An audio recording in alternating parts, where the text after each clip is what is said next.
Kathleen Kennedy StepDown: How to Unilaterally Dismantle a Cinematic Empire. Hello and welcome to another video. In this video, I want to talk about Kathleen Kennedy and her infamous legacy. As Kathleen Kennedy officially stepped down from Lucasfilm in January 2026, her departure marks the end of a 14-year tenure that transformed one of Hollywood's most prestigious studios into a case study of brand erosion. Now, while her supporters point to early box office returns, the broader reality reveals a legacy defined by creative stagnation, alienated fan bases, and the systematic dismantling of two of the most beloved intellectual properties in cinematic history, namely Star Wars and Indiana Jones. The downfall of Star Wars is often traced back to a fundamental lack of planning. Despite the $4 billion acquisition of Lucasfilm by Disney, Kennedy greenlit the sequel trilogy without a narrative roadmap. This resulted into a tonal whiplash that saw Rian Johnson's The Last Jedi from 2017 undoing the setup of J.J. Abrams' The Force Awakens from 2015, only for Abrams to return and frantically retcon both in the critically panned The Rise of Skywalker from 2019. A recurring hallmark of Kennedy's management was the deconstruction or destruction of legacy male leads. Luke Skywalker was transformed from a symbol of hope into a bitter, suicidal hermit, a move that fundamentally broke the trust of the multi-generational fan base. Following the box office failure of Solo, a Star Wars story from 2018, Kennedy pivoted almost exclusively to Disney+.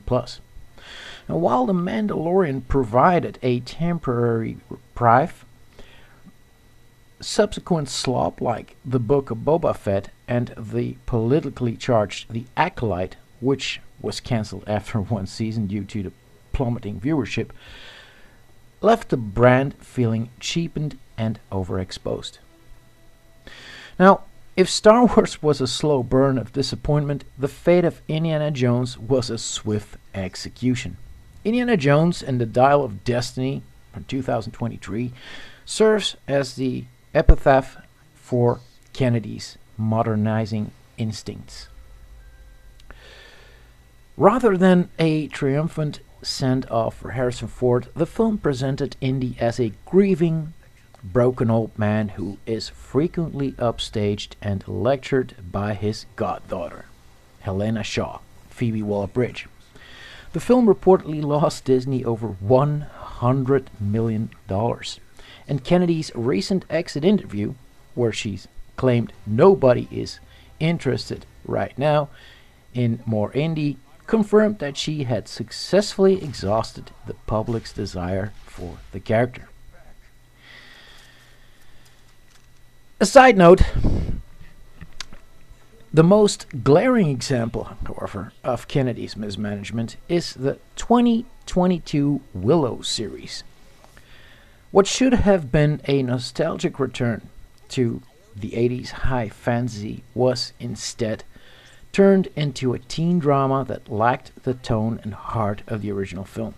The series was such a disaster, both critically and in terms of viewership, that Disney took the unprecedented step of removing it from Disney Plus entirely less than 6 months after its release. It became a tax write-off, a move that effectively erased the IP from the cultural consciousness. Kathleen Kennedy's leadership style was frequently described as distrustful of creative talent, leading to a revolving door of fired directors. By prioritizing checking boxes and corporate mandates over mythic storytelling, she alienated the core fans who built the Lucasfilm empire, leaving a disarrayed galaxy in her wake. Kennedy's era will be remembered not for its force, but for its failure to preserve the magic of George Lucas's original versions. Anyway, this was my take on the matter. What's your take? Or don't you have one? I, for one, am curious to know. So go ahead and comment down below. Alright, folks, that's it again for now. Thanks for hearing me out. Take care, and until next time.